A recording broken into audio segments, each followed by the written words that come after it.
அனைவருக்கும் வணக்கம். நம்ம டெய்லியும் banking and SSC point of வியூல 5 கொஸ்டின்ஸ் கரண்ட் அஃபேர்ஸ்ல இருந்து பார்க்குறோம்.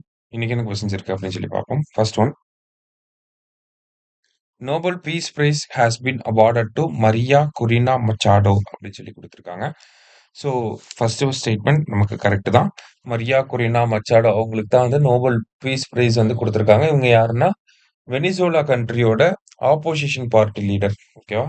ஸோ அவங்க என்ன பார்ட்டியை சேர்ந்தவங்க அப்படின்னு சொல்லி பார்த்தீங்கன்னா வென்டே வெனிசுலா அப்படிங்கிற பார்ட்டியை சேர்ந்தவங்க. சரியா? போத் கரெக்ட் அப்படிங்கிறத correct answer. Nobel peace price வாங்கக்கூடிய 20th விமன் யாருன்னா மரியா குரினா மச்சாடோ அவங்க தான். சரியா? அடுத்தது, which among the Nobel prize is awarded by Norwegian Nobel committee அப்படின்னு சொல்லி கேட்டிருக்காங்க.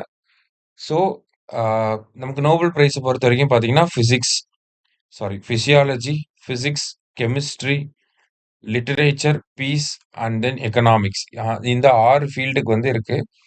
இதுல நோபல் பீஸ் பிரைஸை மட்டும் யார் கொடுப்பாங்க அப்படின்னா நார்வே வந்து கொடுப்பாங்க. ஸோ பீஸ் அப்படிங்கிறது இந்த இடத்துல கரெக்ட் ஆன்சர். மற்றபடி மற்ற 5 ஃபீல்டுக்கும் வந்து ஸ்வீடன் தான் அவார்டு கொடுப்பாங்க. சரியா? அடுத்தது, NPCI tech solutions limited has been established by which organisation அப்படின்னு சொல்லி கேட்டிருக்காங்க. ஸோ அது பேர்லயே இருக்கு, கொஸ்டின்லயே இருக்கு. National payments corporation of India தான் இந்த என்பிசிஐ டெக் சொல்யூஷன்ஸ் லிமிடெட் அப்படிங்கிறத லான்ச் பண்ணியிருக்காங்க. சரியா? அடுத்தது, which city is the venue of India AI impact summit 2026 அப்படின்னு சொல்லி கேட்டிருக்காங்க. ஸோ இந்தியா ஏஐ சம்மிட்டோட வென்யூ எப்போ நடக்க போகுதுன்னா 2026 பிப்ரவரியில நடக்க போகுது. எங்க நடக்க போகுது அப்படின்னா பாரத் மண்டபம் இன் நியூ டெல்லி. சரியா? பாரத் மண்டபம் இன் நியூ டெல்லி. லாஸ்டா, the primary purpose of unified markets interface unveiled by RBI is to facilitate அப்படின்னு சொல்லி கேட்டிருக்காங்க. ஸோ யூனிஃபைடு மார்க்கெட் இன்டர்ஃபேஸோட அந்த ஒரு விஷயத்தை லான்ச் பண்ணது யாருன்னா ஆர்பிஐ.